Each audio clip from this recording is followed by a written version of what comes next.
I wrote these notes, by the way, when I was very angry right after the match. So we'll get Couldn't into. tell. All right, give the stage to Soul. Let her go. You put me on blast every time.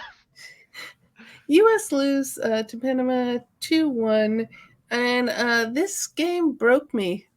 You know how like Josh is broken every time he watches the Reds? Yeah, That's Anytime I what. turn on sports, I see my teams Yeah, play. anytime he watches the Cowboys, like this is what this game did to me. Um, it was a combination of terrible reffing and also our boys playing terribly. So like when you have both the refs against you, but then also yourself against you, it's just like what are we doing here? Um, spiraling. but talking about the terrible roughing, our goalkeeper got bodied. Uh, no repercussion for Panama there. Panama diving, a stupid red card for Weah, bad mistakes by our players, weird subs, all the things in this game were just wrong. Um, and speaking of the ref in this game, he is also the same ref that ref the U.S. versus Mexico Nations League game, where there was 4 red cards in that game, and they even put a stat that like in his last 4 games that he's ref, there has been 9 red cards. Like this guy should not be refing anymore because he lets games get out of hand, and then people fight each other, and this should not be happening. Anywho, Panama's. Real quick, I think you missed one line that I want to point out because I love it. This ref is absolute ass. I don't know if I heard you say it or not, but no. Just want to Apparently tonight's ref wasn't any better because I was kind no. of reading through it. Yeah. Tonight's ref was also absolute ass, but we were playing better in the first half that I saw. I obviously didn't get to watch the second half because I'm here with you lovely people. So originally we get a goal by Weston McKennie called offside because of Tim Bream, and it kind of went downhill for there. That goal was offside, so that was the correct ruling there. But as I said before, a Panamanian player bodied Matt Turner, and the rules of soccer state that even if you don't see the other player, you have to have control of your body. This should have at least been a yellow, but it could have been a red card, but no card was brought out for that. So let's watch Matt Turner getting bodied. Yeah, I'm not too excited about this one. I feel like I'm gonna be angry. Oh, because he has 2 hands on the ball. Look at this. And just out he lets go of the ball, lands on that right shoulder, and I think Blackman that's reckless. I don't know if it's just bad tracking of the ball. He's never getting to that ball. Turner's there. He doesn't slow down his run. I was trying to see if he got a push in the back, maybe from Robinson. Sometimes you're off balance. Didn't look like much for me, but yeah, just the way he lands on that shoulder. Yeah, and Turner ended up getting subbed out at halftime because he was injured from that. And in this game, he had wrap on his leg, and they said that there was a contusion on his leg from that hit. So he was playing somewhat injured in this game against Uruguay tonight. Going onwards, as stated, the ref lost control of this game earlier, and Weah let a Panamanian player get to him and stupidly hit him in the head, which is an automatic red card in the 18th minute. It's the correct call. If you hit a player in the head, it's an automatic red card, but the ref was letting the game get out of hand even that early into the game, where people were going into hard tackles, people were mouthing off at each other, shoving, playing dirty. So sometimes you have a physical reaction where you hit someone in the head. Automatic red card was really stupid by Tim Weah, but let's watch Weah's stupidity here. Stupid Weah.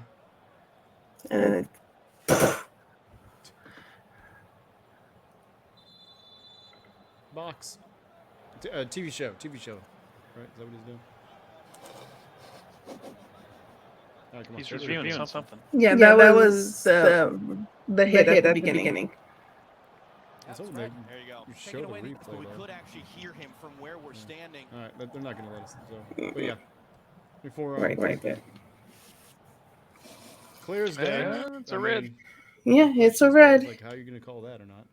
So now we're down a man for a majority of the game, but Falarin Balogun, who played the best in this game, and he actually was the only bright spot that we had in the game. We get this awesome goal from him. Robinson flying forward to pick it up. Balogun trying to return it. Back to Balogun! It's in! Off the inside of the post! What a goal from Flo Balogun to give the U.S. the lead! And that's making the best of a bad, or not a bad, but a little bit of a messy situation. Mm-hmm. Robinson flying forward to pick it up. Balogun trying to return it. Back to Balogun! I mean, I think you can say it's the best of a bad situation. I think you were correct there with your first assessment. Then a few minutes later, Panama equalized with a deflection off of Chris Richards. So we got that for you. Blackman, Robinson was there, didn't get it out cleanly, and it's a goal. Panama score. Caesar Blackman. And I don't know if they're going to show it in this, but when you have the close-up, Matt Turner was going to save it, but it deflected off Chris Richards. Blackman, Robinson was there, didn't get it out. Yeah, kind of deflect off his foot a little bit there. Yeah. Out cleanly, and it's a goal. Yeah, kind of messing up their pursuit angle or the other depending out. So this was all the first half. We had all of this craziness in the first half. We come out in the second half and we sub Ethan Horvath for Matt Turner. So we lose our number one goalkeeper to a possible injury. He ends up playing against Uruguay, but that was the worry there is, okay, is our number one goalkeeper going to be okay? Luckily, he was okay enough to play. CCV, who is a center back for Gio Reyna, who's an attacking midfielder. And this is one of those, okay, we're going to go more defensive than attacking.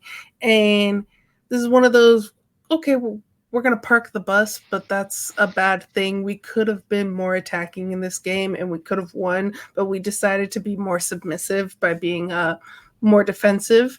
And then we had Johnny Cardoso come in for Tyler Adams because Adams is on a minute restriction. You don't sub out Gio. What the hell? We learned that. We ready for this one? It's like penalty was... Yeah, can you take that down? Yep, sorry. Because I just hear myself back when you share, and so that really messes with me. I'm sorry. Yeah. Right. Yeah, the echoes. Yeah.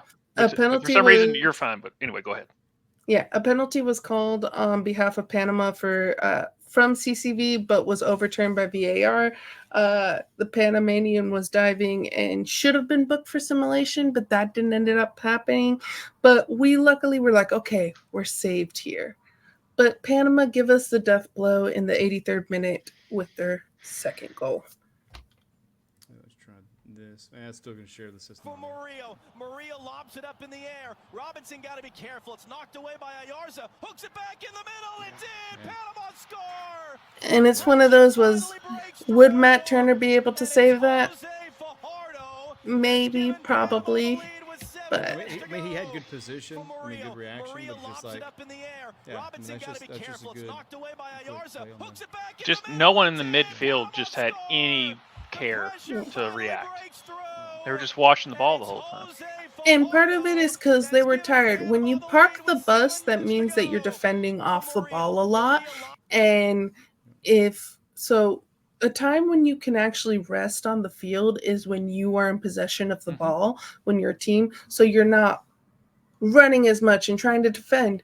Well, when you are parking the bus and you have less possession of the ball, you're running more than your opponent. You're tiring yourself out more than your opponent. And so parking the bus is a good idea when it's like, okay, we got 10, 15 minutes left of this game and we're on a vulnerable lead and we can't let them win this game. So we're on a tie and we need to tie this game and not lose. Let's park the bus. But we were trying to do that for 45 minutes and you end up getting scored on when you try to do it for any longer than like 20, 30 minutes. Because you're allowing the attack to come to you. Mm-hmm. Yeah. So then you're already just playing on a short field.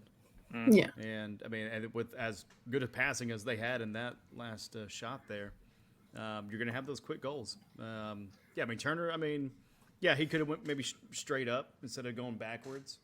But I mean, when it's at that high rate of speed, I mean, he may just been his body may just been trying to protect his face from getting like kicked right off. But And that was Horvath in goal. People were like, "Oh, Turner would have saved that." Like that was the kind of joke online. It was like, and I'm there going, "It's possible. He might have saved it. He might have not. We don't know that, but he wasn't in the game. Horvath was in the second half."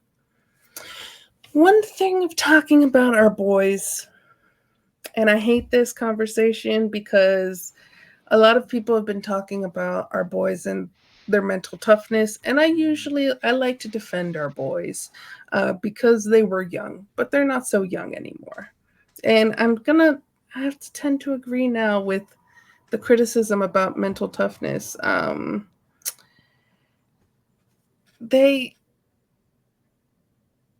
The U.S. used to be able to come back from adversity. We used to be smacked in the face and say, okay, we might be smacked, but we're getting back up and we're going to try hard and not that they're not trying hard, but every time we've had adversity under Gregg Berhalter, we have never come back from it. We have plan A, and if plan A doesn't go to plan, we don't go to plan B or plan C. We keep trying plan A as if it's going to work, even though it's not working. And it's one of those of, is this the players? Is this the coach? But if it's happening every time, you got to kind of go with it's the coach. Because these players under the interim coaches were playing better, under coaches that are not considered very good coaches, but I think those coaches were like, just go out and have fun. Like, so I think when the boys are like having their own, just going out, having fun and not thinking about it too much and not thinking about plan A, they play really well. And it's when they are in the whatever is happening under Gregg Berhalter, they aren't playing well. As Meg Swanick tweeted, and she writes for The Athletic, it's important to note that there was opportunities to win this even after Weah went off. They seemed comfortable with the draw. They ended up with a loss. Need the result Monday or it's time. And what she means by it's time, it's Gregg Berhalter's time. We'll see if the U.S. Federation will get rid of him or not. I hope they do the right thing. I don't think they will. It's but too close to a World Cup. It's not because it's no. I know it's 2 years, but still. No. If it was like right before the World Cup, I would agree with you. It's too close to a World Cup. 2 years is not close to the World Cup in footballing terms. It's because the nepotism of U.S. soccer and just that the fact that it's a boys' club, the fact that the players fought to get him back, because it seems like they don't have any accountability under Gregg Berhalter.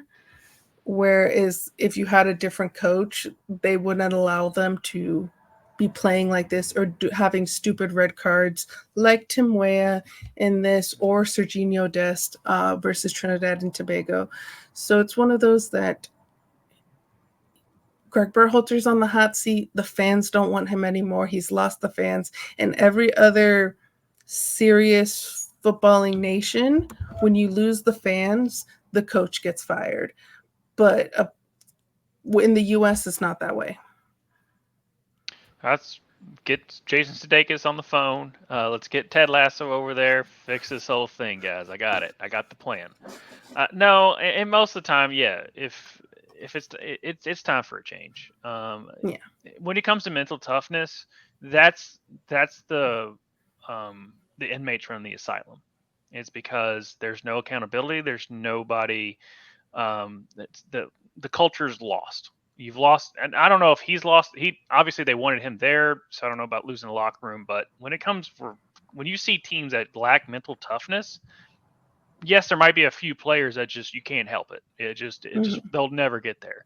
But most of the time, it all comes down to coaching if you don't have mental toughness and the environment that they create. So a lot of times if there's no mental toughness, the inmates run the asylum. Therefore, you need a new ward.